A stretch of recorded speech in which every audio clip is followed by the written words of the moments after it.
Good morning, dear students. Now we see Standard 9th Science, Unit 5, Magnetism and Electromagnetism.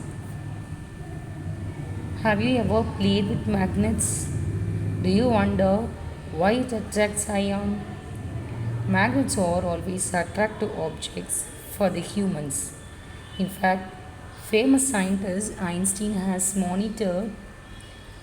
mentioned that he was always attracted by magnets in his childhood. In the olden, magnets were used in the ships. Captains of the ship effectively used the magnets to identify the direction of the ship in the sea.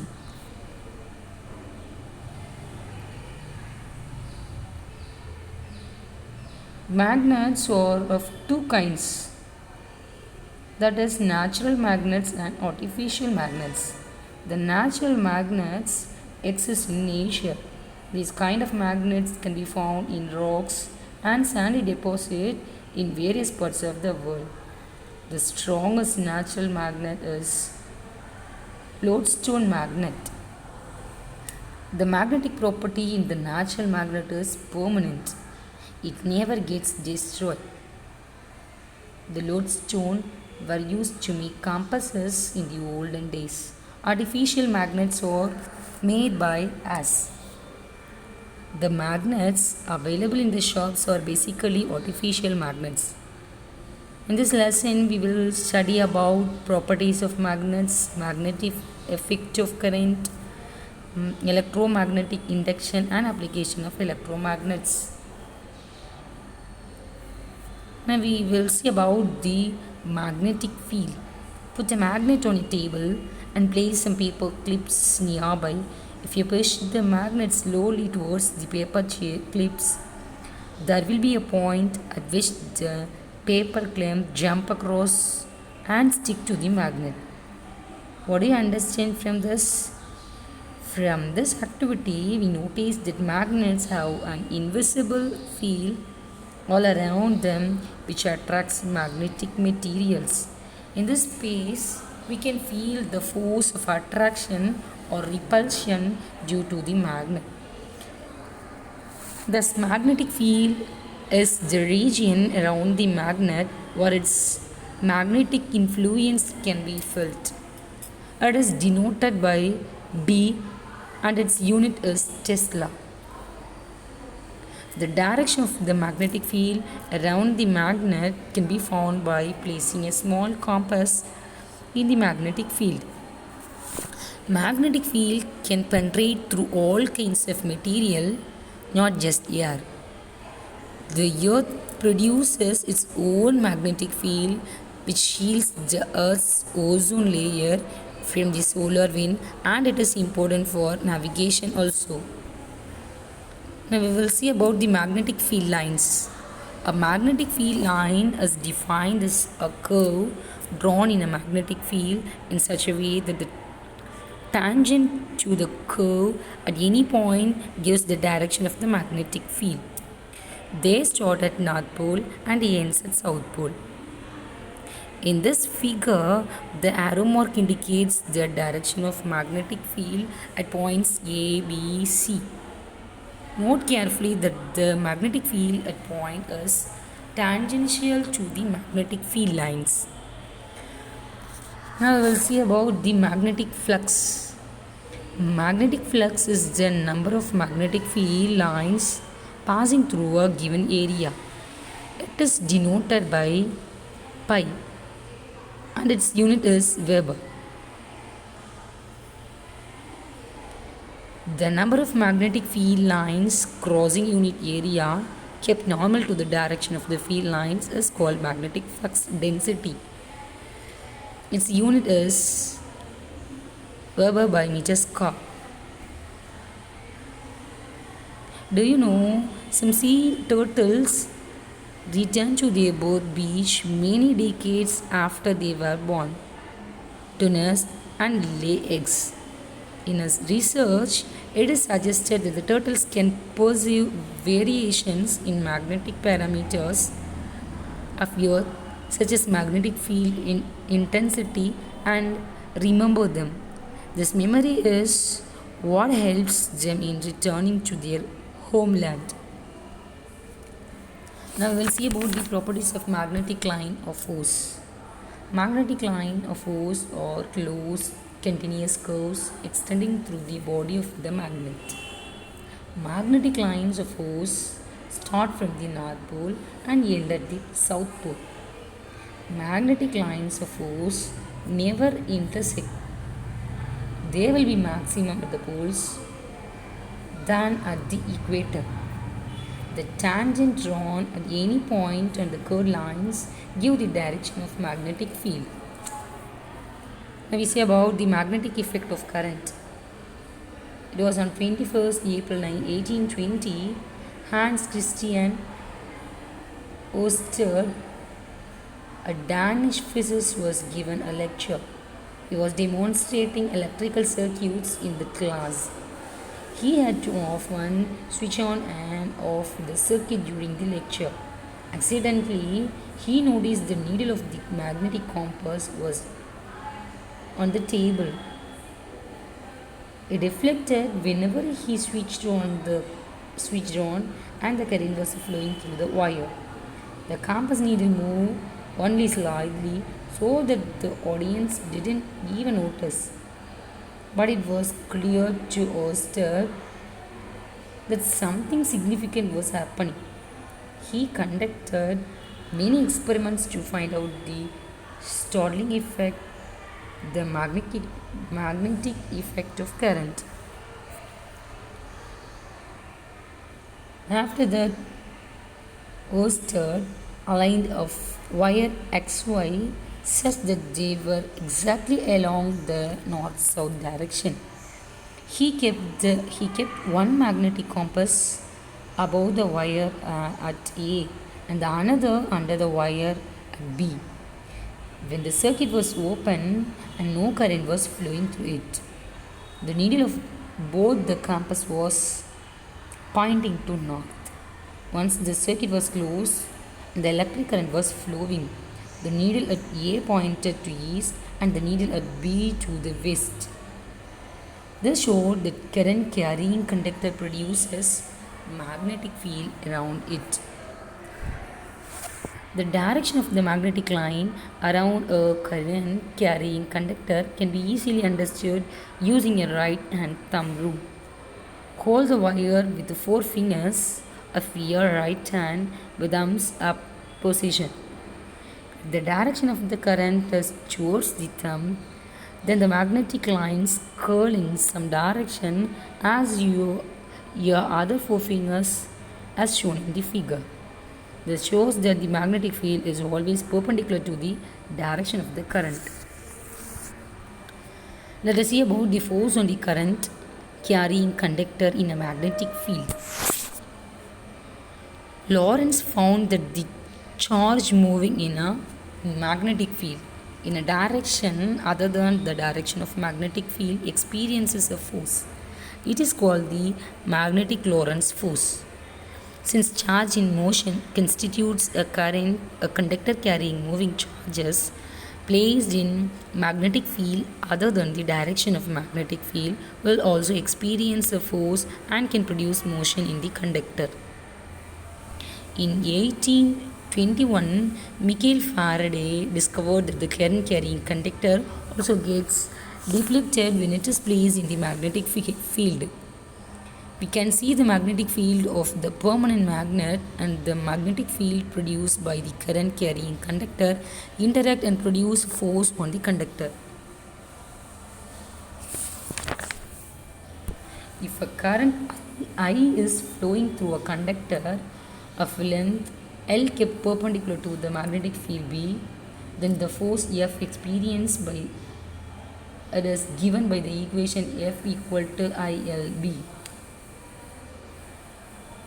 The above equation indicates that the force is proportional to the current through the conductor, length of the conductor and the magnetic field in which the current carrying conductor is kept.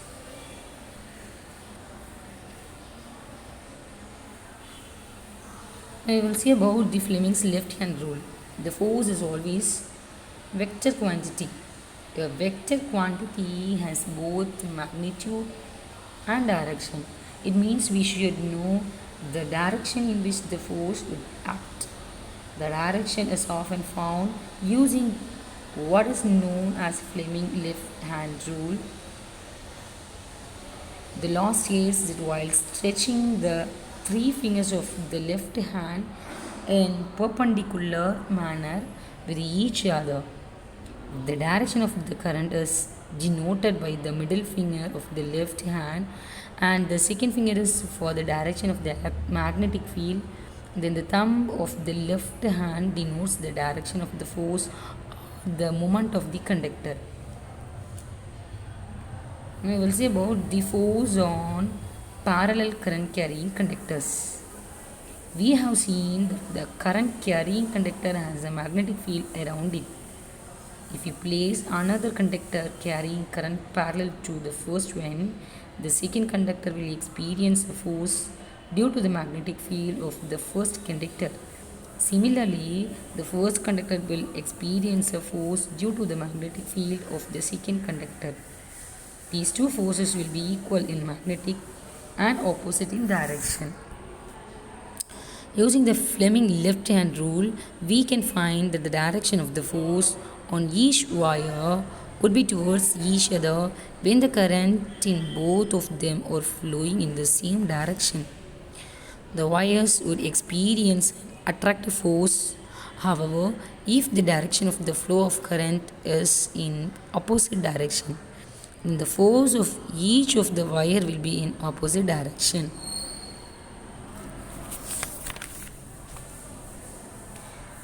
Now we see about the electric motor.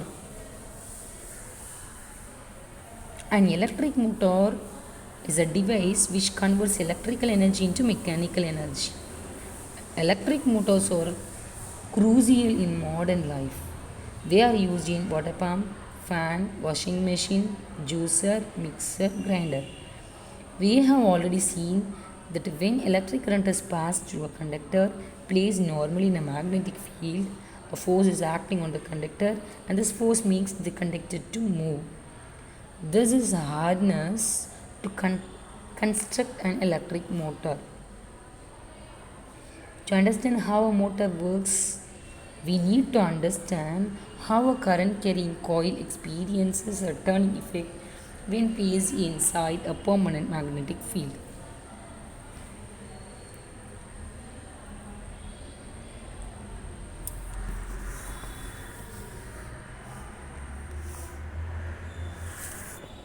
A simple coil is placed inside two poles of a magnet. Now look at the current carrying conductor segment AB. The direction of the current is towards B, whereas in the conductor segment CD the direction is opposite. As the current is flowing in opposite direction in the segment AB and CD, the direction of the motion of the segment would be in opposite direction according to the Fleming's left hand rule. When two ends of the coil experience force in opposite direction, they rotate. We will see about the principle of electric motor. If the current flow is along the line A, B, C, D,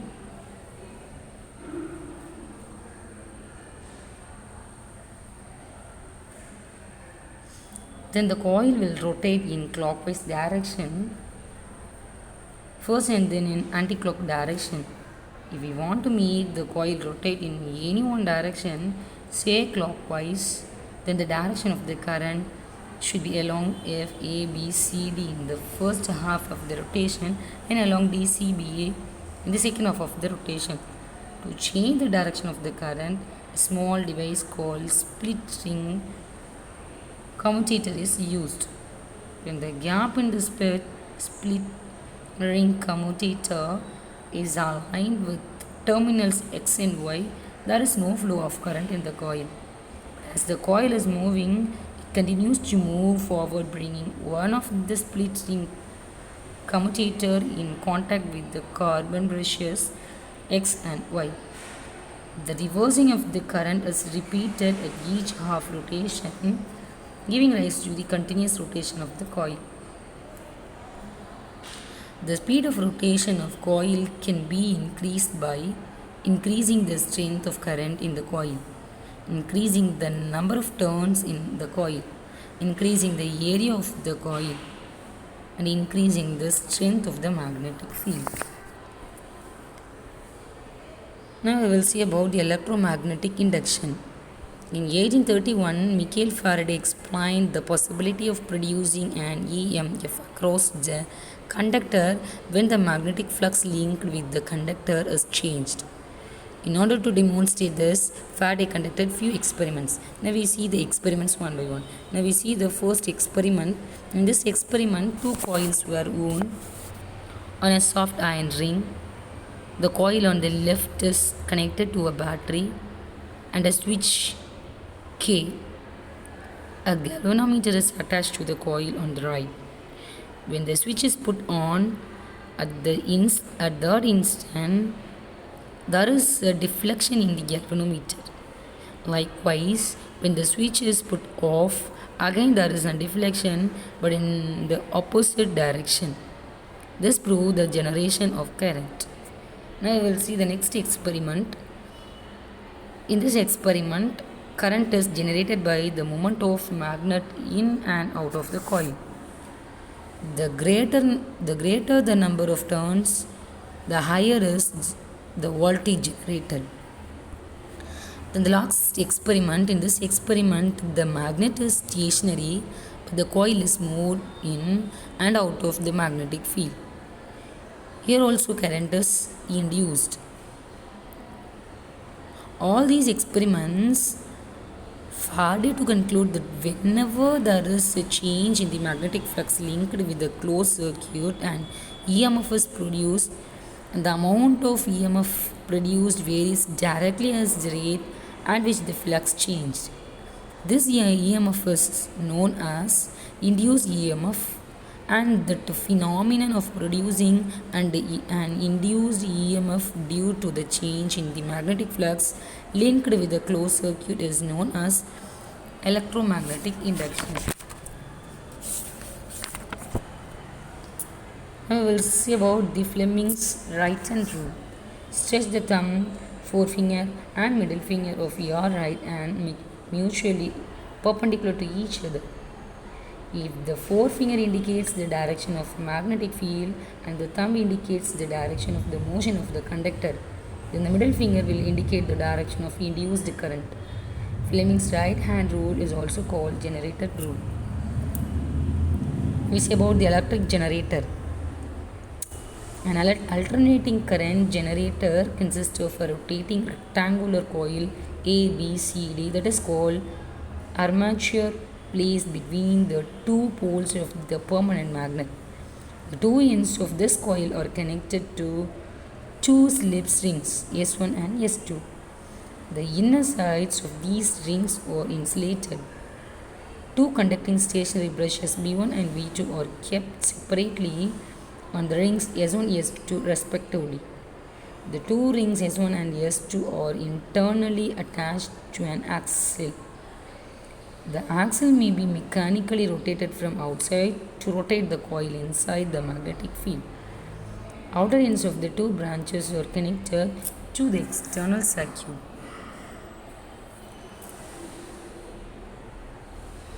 We see the working of the generator. When the coil is rotated, the magnetic flux linked with the coil changes. This change in magnetic flux will lead to generation of induced current. The direction of the induced current is given by the Fleming's right hand rule.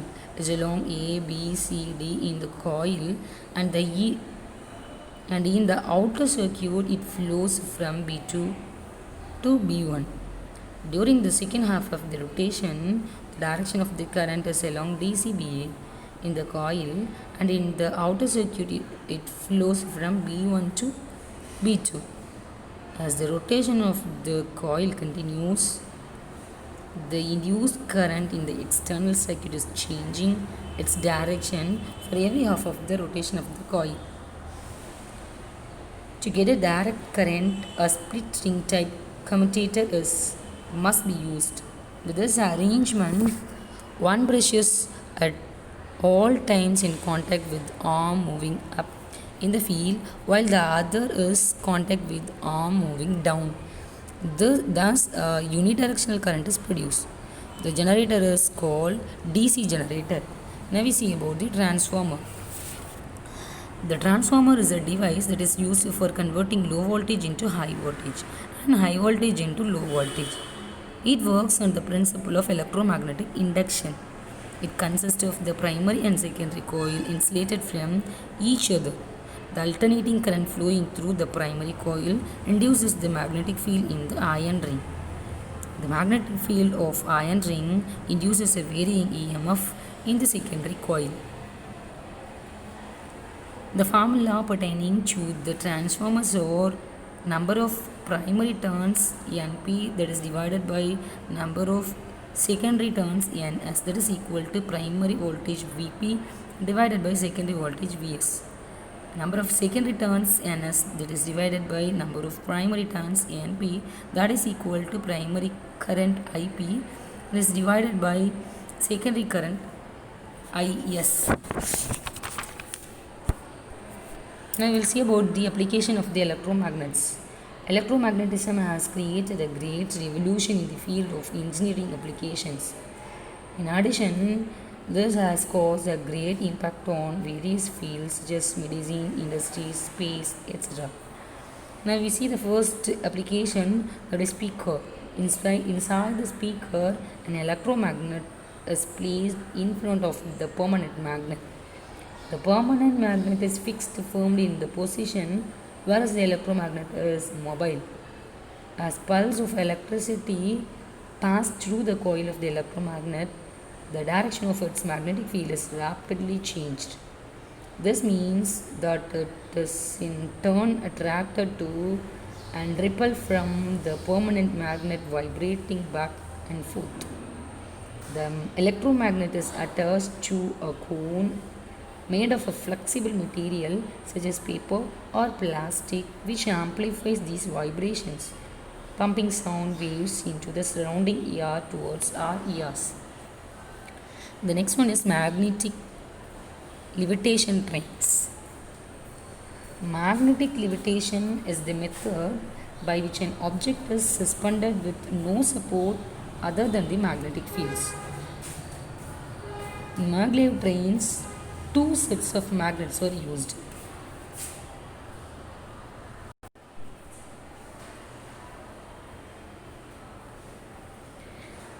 In Malgava trains, two sets of magnets were used. One set to repel and push the train up of the track, then the another set to move the floating train ahead at great speed without friction. In this technology, there is no moving part.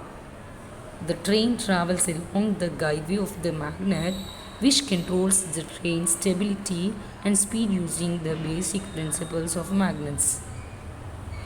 Now we'll see the last application, that is medical system. Nowadays, electromagnetic field play a key role in advanced medical equipment such as hypothermia treatments for cancer, implants and magnetic resonance imaging, that is MRI. Sophisticated equipments working based on the electromagnetism can scan even minute details of the human body. Many of the medical equipments such as scanners, X-ray equipments and other equipments also use the principle of electromagnetism for their functioning. Thank you, students.